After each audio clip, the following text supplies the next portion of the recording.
Some people think that having a healthy money mindset is just about individuals, but it has a huge impact on organisations as well. When individuals in your organisation are fearful about the future or they're worried about their financial situation, they are not fully present when they're at work. If they're concerned or worried about their personal finances, they are going to lose focus. They're not going to pay as much attention to the job because their energy and their concern and their stress is going to impact how productive they are. So it does impact productivity. The other thing that impacts is sales.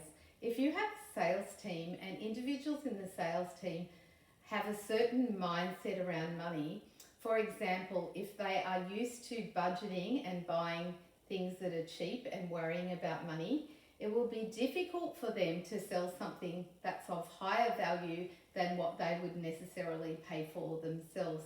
So when we start to dig in and shift those underlying emotions and beliefs and rules and behaviours and experiences that impact the individual's money mindset, what happens is we see an absolute increase in their ability to sell.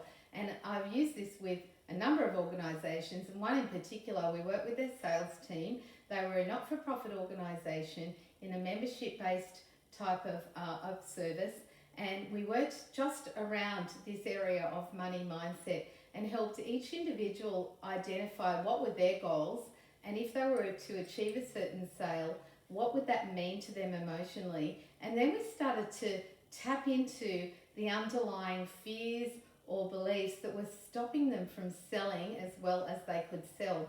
And so sales is not just about a process of how to sell, it's obviously also about a process of how is that individual salesperson in the right emotional state to be able to feel really confident about offering something of value to the customer and then making sure that they're getting paid for that sale.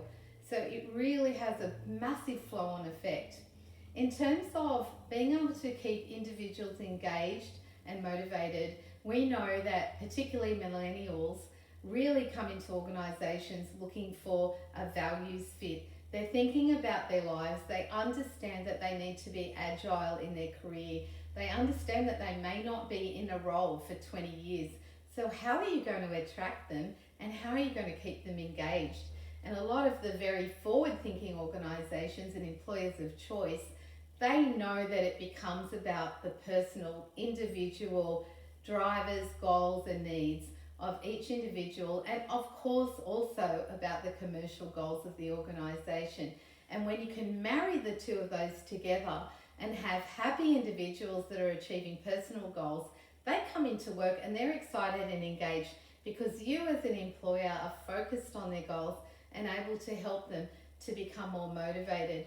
You know, the confidence that comes when someone achieves a financial goal is incredible. They feel better about themselves emotionally, and so that does flow over into the way that they do their job.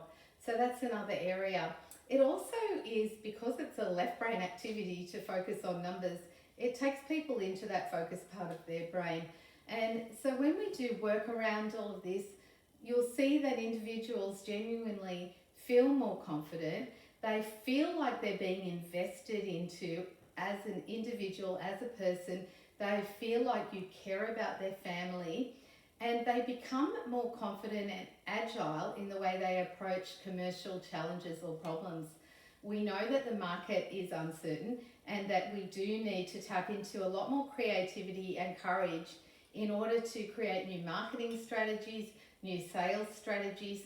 And so when we start to teach people how to access that creativity within workshops or coaching programs, what happens is it starts to create a new problem-solving style of addressing challenges that the organisation may have.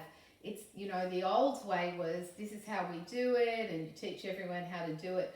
The new way is about innovation. It's about coming up with ideas and being super agile in marketing differently, in connecting to clients in a new way, and to be able to build a culture that attracts customers and attracts employees in a very forward-thinking, innovative, energetic, personal, work-life blended culture. So money mindset is a crucial part of that. You know, most Australians rate money and financial stress as one of their highest stresses. And we know that mental health is hugely affected by individuals worrying about how are they going to pay their bills or how are they going to pay their mortgage. So when we start to help them activate and remove that stress, not only are we helping individuals and families, but we're creating a generation of people who learn how to be proactive and creative about increasing their income, about business ideas, about having what I call an entrepreneurial mindset. And that's a very exciting, creative way to build a culture and build a team. How's your money mindset?